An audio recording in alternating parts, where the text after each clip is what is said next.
ಮಾಗಡಿ ಪಟ್ಟಣದಲ್ಲಿ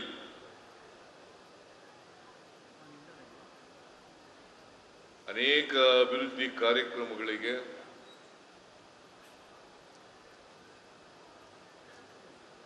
ಉದ್ಘಾಟನೆ ಮತ್ತು ಶಂಕುಸ್ಥಾಪನೆಯನ್ನ ನೆರವೇರಿಸಿದ್ದೇವೆ.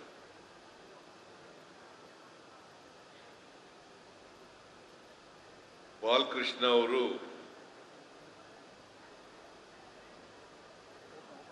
ನಾವು ಈ ಅಭಿವೃದ್ಧಿ ಕಾರ್ಯಕ್ರಮಗಳ ಶಂಕುಸ್ಥಾಪನೆ ಉದ್ಘಾಟನೆ ಮಾಡ್ತಾ ಇದ್ದೀವಿ. ಈ ಕಾರ್ಯಕ್ರಮಕ್ಕೆ ಬರಲೇಬೇಕು ಅಂತೇಳಿ ಒತ್ತಾಯವನ್ನ ಮಾಡುವುದು. ಈಗಾಗಲೇ ಅವರು ಪ್ರಸ್ತಾಪ ಮಾಡಿದಂತೆ ಮಾಗಡಿಗೆ 5 ಸಾರಿ ಎಲ್ಲ ಇನ್ನೂ ಹೆಚ್ಚು ಸಾರಿ ಬಂದಿದೆ. ನೀನು MLA ಆದ್ಮೇಲೆ 5 ಸಾರಿ,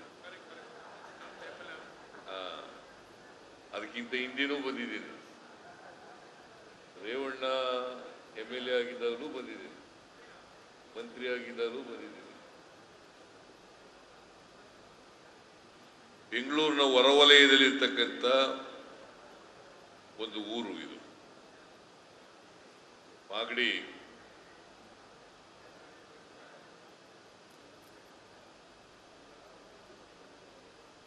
ಬಹಳ ಪ್ರಮುಖವಾದಂಥ ಪಟ್ಟಣ.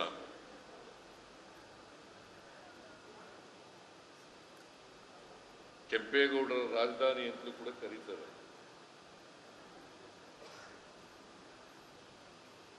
ಕೆಂಪೇಗೌಡರು ಬೆಂಗಳೂರು ನಗರವನ್ನ ಕಟ್ಟಿದವರು.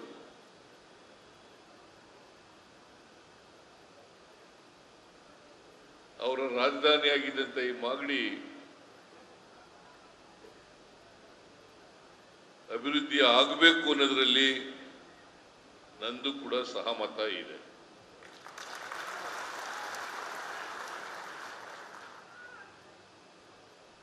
ಅದಕ್ಕೇನೆ ನಾನು ಹಿಂದೆ ಮುಖ್ಯಮಂತ್ರಿ ಆಗಿರುವಾಗ ಕೆಂಪೇಗೌಡರ ಜಯಂತ್ಯೋತ್ಸವವನ್ನು ಕೂಡ ಆಚರಣೆ ಮಾಡಿದೆ. ಆಮೇಲೆ ಪ್ರಾಧಿಕಾರನು ಕೂಡ ಮಾಡಿದೆ. ಇದರ ಉದ್ದೇಶ ಕೆಂಪೇಗೌಡರು ಎಲ್ಲರೂ ಸ್ಮರಿಸ್ಕೋಬೇಕು. ಅವರ ಜಯಂತ್ಯೋತ್ಸವನ್ನ ರಾಜ್ಯ ಸರ್ಕಾರವೇ ಮಾಡಬೇಕು. ಈಗ ಬಹಳ ಜನ ನಾವು ಒಕ್ಕಲಿಗರ ನಾಯಕರು ಅಂತ ಹೇಳ್ಕೊಳ್ಳೋರು ಮಾಡಲಿಲ್ಲ. ಇದನ್ನ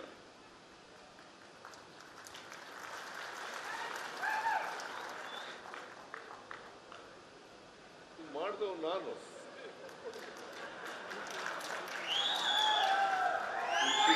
ಸಂಸ್ಥಾನದ ಗುರುಗಳು ನಾನು ಕೂತ್ಕೊಂಡು ತೀರ್ಮಾನ ಮಾಡಿ ಮಾಗಡಿ ಕೆಂಪೇಗೌಡರು ಬೆಂಗಳೂರು ನಗರವನ್ನ ಕಟ್ಟಿದ್ದಾರೆ.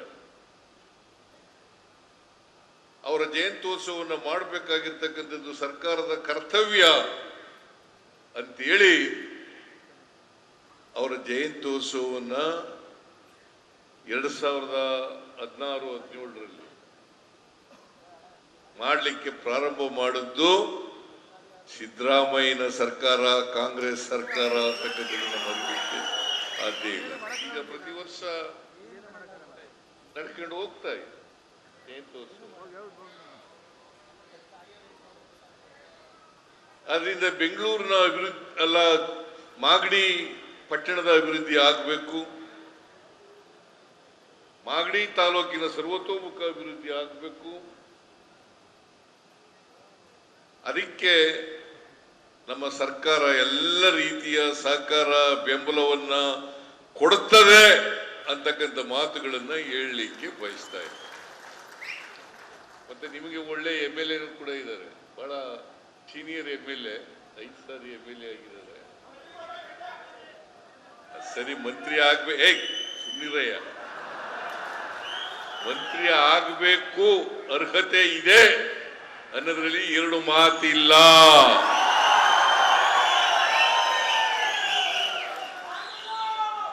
ಆದ್ರೆ ಆದ್ರೆ 34 ಜನ ಮಾತ್ರ, ಮುಖ್ಯಮಂತ್ರಿನೂ ಸೇರಿ 34 ಜನ ಮಾತ್ರ ಮಂತ್ರಿ ಮಾಡಕ್ಕಾಗಲ್ಲ.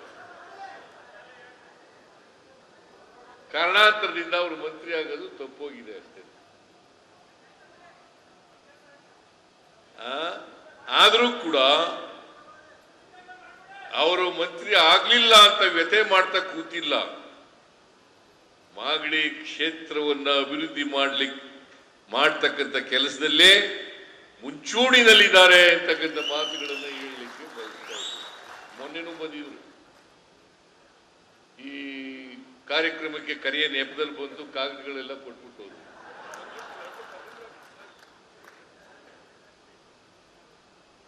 ನನಗೆ ಇವ್ರ ತಂದೆ ಚೆನ್ನಪ್ಪನವರು, ನಾನು ಇವನ್ನ ಚೆನ್ನಪ್ಪ ಅಂತಲೇ ಕರೆಯೋದು. ನಾನು ಇವನು ಈಗಲೂ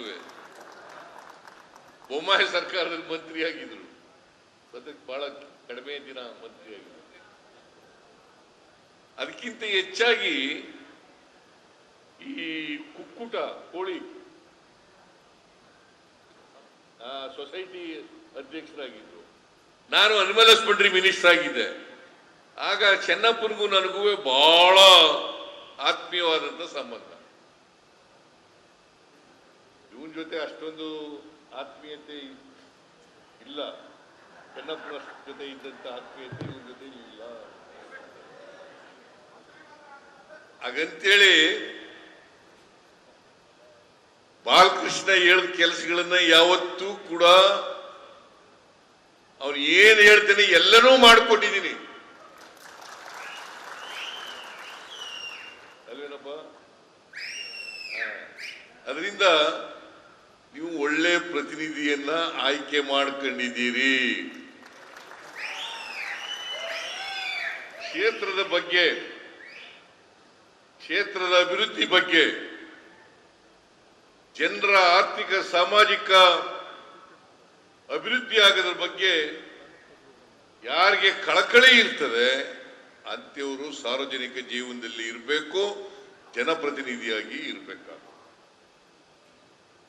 ಅದಕ್ಕೆ ಎಲ್ಲ ಅರ್ಹತೆಗಳನ್ನು ಕೂಡ ಬಾಲಕೃಷ್ಣ ಅವರು ಪಡ್ಕೊಂಡಿದ್ದಾರೆ ಅಂತಕ್ಕಂಥ ಮಾತುಗಳನ್ನ ಹೇಳಲಿಕ್ಕೆ ಬಯಸ್ತಾ ಇದ್ದೇನೆ.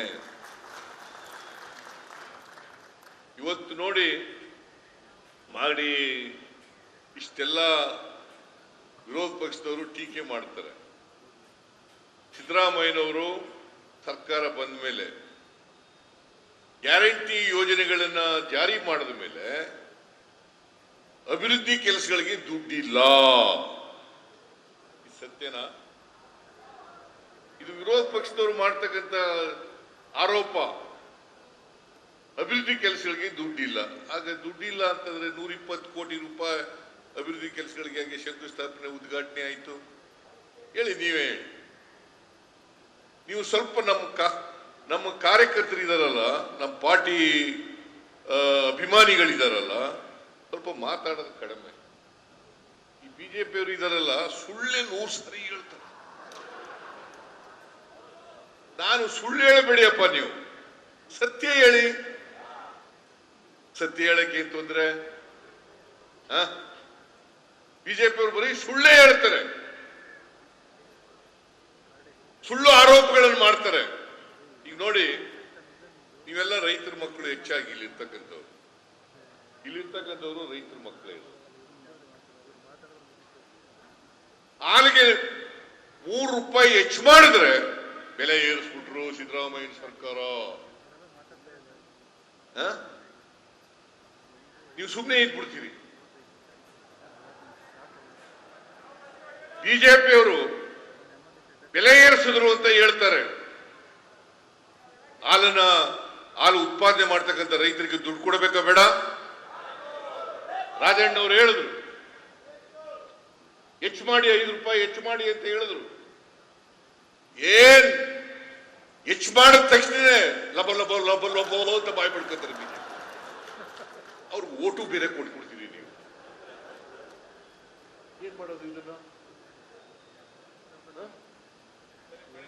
ಅವ್ರಿಗೇನಾದ್ರು ನೀವು ಗಲಾಟೆ ಮಾಡ್ಬೇಕಲ್ವಾ? ನಾವು ಹಾಲು ಉತ್ಪಾದನೆ ಮಾಡೋದು ಭಾರಿ ಕಷ್ಟದ ಕೆಲಸ ಇದೆ, ಹಸುಗಳು ಸಾಕೋದು ಕಷ್ಟ ಇದೆ, ಎಮ್ಮೆ ಸಾಕೋದು ಕಷ್ಟ ಇದೆ. ಇವತ್ತು ಬೇರೆ ರಾಜ್ಯಗಳೆಲ್ಲ ಜಾಸ್ತಿ ಇದೆ, ನಮ್ಮ ರಾಜ್ಯದಲ್ಲಿ ಕಡಿಮೆ ಇದೆ ಅಂತ ಹೇಳಕ್ಕಾಗಲ್ವಾ?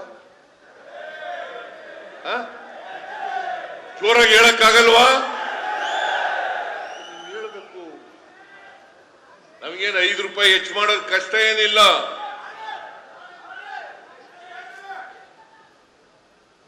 ಹಾಲಿಗೆ 5 ರೂಪಾಯಿ ಇನ್ಸೆಂಟಿವ್ಸ್ ಕೊಡಬೇಕು ಅಂತ ತೀರ್ಮಾನ ಮಾಡಿದವ್ರು ಯಾರು?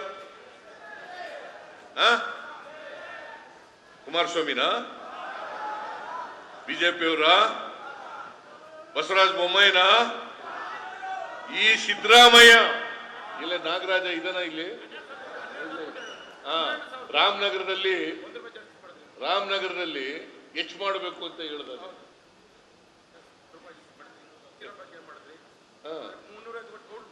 ನನಗೆ ಎಲ್ಲ ಆಲ್ನವರು KMF ನ ಡೈರೆಕ್ಟರ್ಗಳೆಲ್ಲ ಬಂದ್ರು, KMF MD ಬಂದ್ರು, ಅಧ್ಯಕ್ಷರು ಬಂದ್ರು. ಸಾರ್ ಹಾಲ್ ಜಾಸ್ತಿ ಆಗ್ಬಿಟ್ಟದೆ, ಈಗ ನಮ್ಗೆ ಕೊಂಡ್ಕೊಳ್ಳಕ್ಕೆ ಮಾರಾಟ ಮಾಡಕ್ ಸಾಧ್ಯ ಆಗ್ತಾ ಇಲ್ಲ, ಬೇರೆ ರಾಜ್ಯಗಳಿಗೂ ಕೂಡ ಕಳಿಸ್ಲಿಕ್ಕೆ ಸಾಧ್ಯ ಆಗ್ತಾ ಇಲ್ಲ, ಏನಾದ್ರು ಮಾಡಬೇಕು ಸರ್ ನೀವು ಅಂತ ನಾನು ಕೂಡಲೇ ತೀರ್ಮಾನ ಮಾಡಿದೆ. ಕ್ಷೀರಭಾಗ್ಯ ಕಾರ್ಯಕ್ರಮವನ್ನು ಘೋಷಣೆ ಮಾಡ್ತೇನೆ. ಎಲ್ಲ ಸರ್ಕಾರಿ ಮತ್ತು ಅನುದಾನಿತ ಶಾಲೆಗಳ ಮಕ್ಕಳಿಗೆ ಹಾಲು ಕೊಡ್ತೇನೆ ಅಂತಕ್ಕಂಥ ಮಾತುಗಳನ್ನ ಹೇಳ. ಹಿಂದೆ ಕೊಟ್ಟಿದ್ರ? ರೈತರ ಮಕ್ಕಳು ಕೊಟ್ಟಿದ್ರೇನ್ರಿ? ಮಣ್ಣಿನ ಮಕ್ಕಳು, ರೈತರ ಮಕ್ಕಳು. ನಾವ್ಯಾರ ಮಕ್ಕಳಪ್ಪ?